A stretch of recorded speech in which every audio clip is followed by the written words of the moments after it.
स्वागत है हमारे चैनल में। तो आज हम सुनेंगे बुध प्रदोष व्रत की पौराणिक कथा। तो कथा को आप अंत तक प्रेम पूर्वक सुनिएगा। प्रदोष व्रत प्रत्येक पक्ष की त्रयोदशी तिथि को आता है जो शिव जी को अर्पित है। जब यह व्रत बुधवार को आता है तो इसे बुध प्रदोष व्रत कहा जाता है। शास्त्रों में बुध प्रदोष को बुद्धि, विद्या, वाणी और व्यापार में सफलता प्रदान करने वाला व्रत माना गया है। इस दिन भगवान शिव के साथ साथ माता पार्वती और भगवान गणेश की भी विशेष पूजा का विधान है। पूजा करने के बाद बुध प्रदोष व्रत की कथा का पाठ करना चाहिए। मान्यता है कि बुध प्रदोष व्रत की कथा का पाठ करने से सभी कष्ट व परेशानियों से मुक्ति मिलती है और ग्रह नक्षत्र का शुभ फल भी प्राप्त होता है। महाकाल शिव की महिमा अपरंपार है। उन्हें प्रसन्न करने के लिए किसी खास प्रयास या पूजा पाठ की जरूरत नहीं होती, बल्कि सच्ची श्रद्धा और पूरे मन से किया गया प्रयास आपको भोलेनाथ की कृपा का पात्र बना सकता है। शायद यही वजह है कि अपने भक्तों के लिए महाकाल ने काल तक को भस्म कर दिया था। चलिए हम एक ऐसे ही महादेव के भक्त की कहानी सुनते हैं जिसके लिए शिव जी ने काल को भी भस्म कर दिया। एक बार एक राजा थे जिनका नाम श्वेत केतु था, जो कि भोलेनाथ के परम भक्त थे। उन्होंने काल को भी जीत लिया था। राजा श्वेत केतु सदाचारी, सत्यवादी, धर्म के मार्ग पर चलने वाले शूरवीर और प्रजापालक थे। वह अत्यंत ही निष्ठा और प्रेम भाव से प्रजा का पालन और अगाध आस्था और श्रद्धा भाव से शिव भक्ति करते थे। उनके इस भक्ति भाव से महादेव अत्यंत प्रसन्न थे। उनकी कृपा से श्वेत केतु के राज्य के लोग दुख, दरिद्रता, अकाल मृत्यु और महामारी से अछूत थे।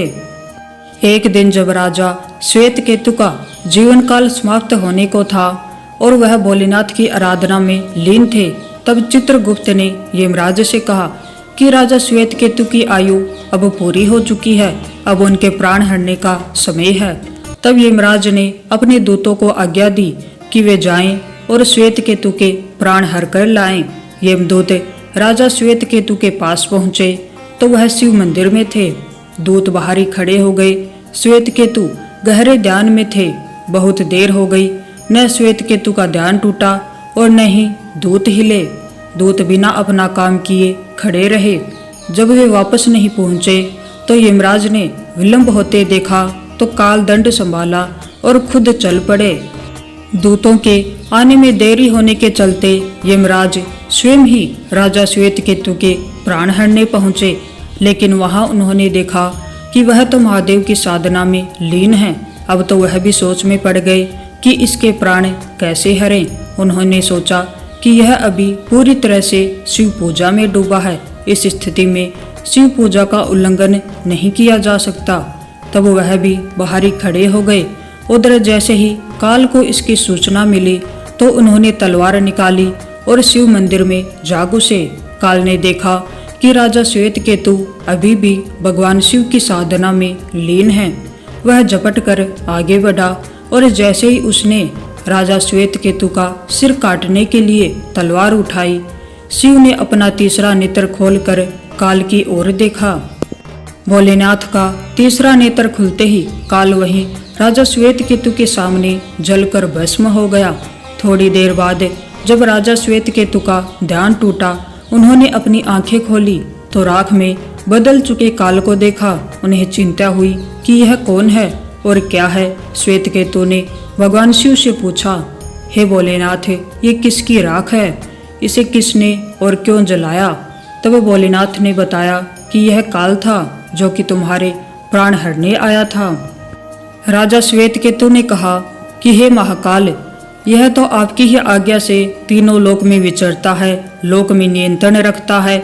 इसी के भय से तो लोग पुण्य कार्य करते हैं। आप इन्हें अति शीघ्र जीवन दान दे दें। शिव जी की कृपा से काल जी उठा और उसने उठते ही श्वेत केतु को अपने गले से लगाकर बोला, राजा, तुम जैसा तो तीनों लोकों में कोई नहीं है।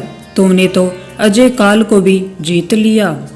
जीवनदान पाकर काल और यमराज ने कहा कि ऐसे जातक जो शिव जी के परम भक्त हैं, सच्चे मन और पूरी श्रद्धा से महाकाल की पूजा में लीन रहते हैं, सिर पर जटा और गले में रुद्राक्ष पहनते हैं, विभूति का त्रिपुंड ललाट पर लगाते और पंचाक्षर मंत्र का जप करते हैं, उन्हें कभी भी अकाल मृत्यु का ग्रास नहीं बनना पड़ेगा।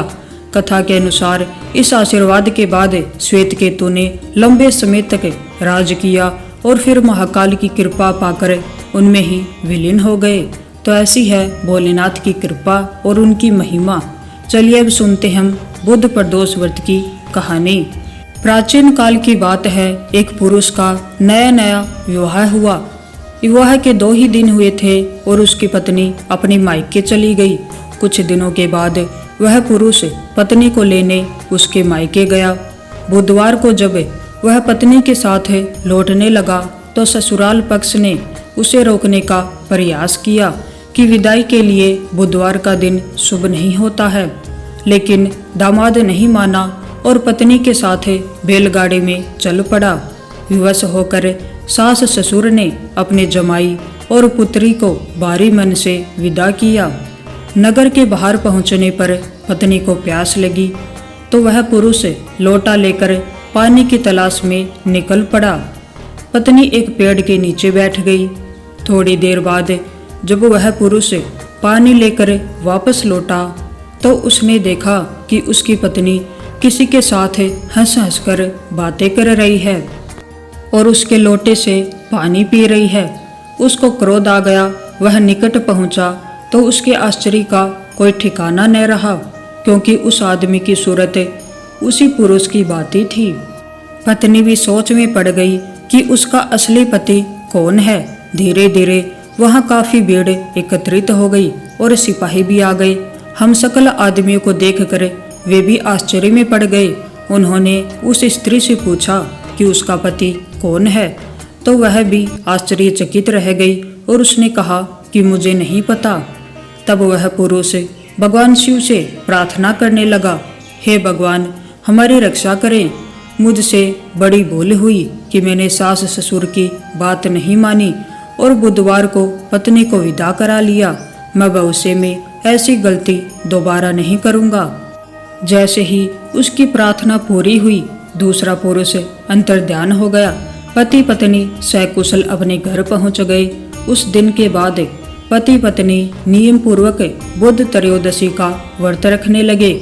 इसलिए बुध त्रयोदशी का व्रत हर मनुष्य को जरूर करना चाहिए। चलिए अब सुनते हैं गणेश जी की कहानी। एक बुढ़िया थी, वह बहुत ही गरीब और दृष्टिहीन थी। उसके एक बेटा और बहू थे। वह बुढ़िया सदैव गणेश जी की पूजा किया करती थी। एक दिन गणेश जी प्रकट होकर उस बुढ़िया से बोले, बुढ़िया माँ, तू जो चाहे सो मांग ले। बुढ़िया बोली, मुझे तो मांगना ही नहीं आता, कैसे और क्या मांगूं? तब गणेश जी बोले, अपनी बहू बेटे से पूछकर मांग ले। तब बुढ़िया ने अपने बेटे से कहा, गणेश जी कहते हैं कि तू कुछ मांग ले, बता मैं क्या मांगूं? पुत्र ने कहा, माँ तू धन मांग ले। बहू से पूछा तो बहू ने कहा, माँ पोता मांग लो। तब बुढ़िया ने सोचा कि ये तो अपने अपने मतलब की बात कह रहे हैं। अतः उस बुढ़िया ने पड़ोसियों से पूछा तो उन्होंने कहा, बुढ़िया तू थोड़े दिन ही तो जिएगी, क्यों तू धन मांगे और क्यों तू पोता मांगे? तू तो अपनी आंखों की रोशनी मांग ले, जिससे तेरी जिंदगी आराम से कट जाए। तब अगले दिन जब गणेश जी दोबारा प्रकट हुए तब बुढ़िया बोली, यदि आप मुझ पर प्रसन्न हैं तो मुझे 9 करोड़ की माया दे, निरोगी काया दे, अमर सुहाग दे, आंखों की रोशनी दे, नाती पोता दे और सब परिवार को सुख दे और अंत में मोक्ष दे। यह सुनकर गणेश जी बोले, बुढ़िया माँ, तुमने तो हमें ठग लिया। फिर भी जो तुमने मांगा है वचन के अनुसार सब तुझे मिलेगा। और यह कहकर गणेश जी अंतर्ध्यान हो गए। उधर बुढ़िया माँ ने जो कुछ मांगा था वह सब कुछ उसे मिल गया। हे गणेश जी महाराज, जैसे तुमने उस बुढ़िया माँ को सब कुछ दिया वैसे सबको देना। कथा अधूरी हो तो पूरी करना, पूरी हो तो मान करना। अगर आपको बुद्ध त्रयोदशी की कहानी अच्छी लगी हो तो वीडियो को लाइक करें और चैनल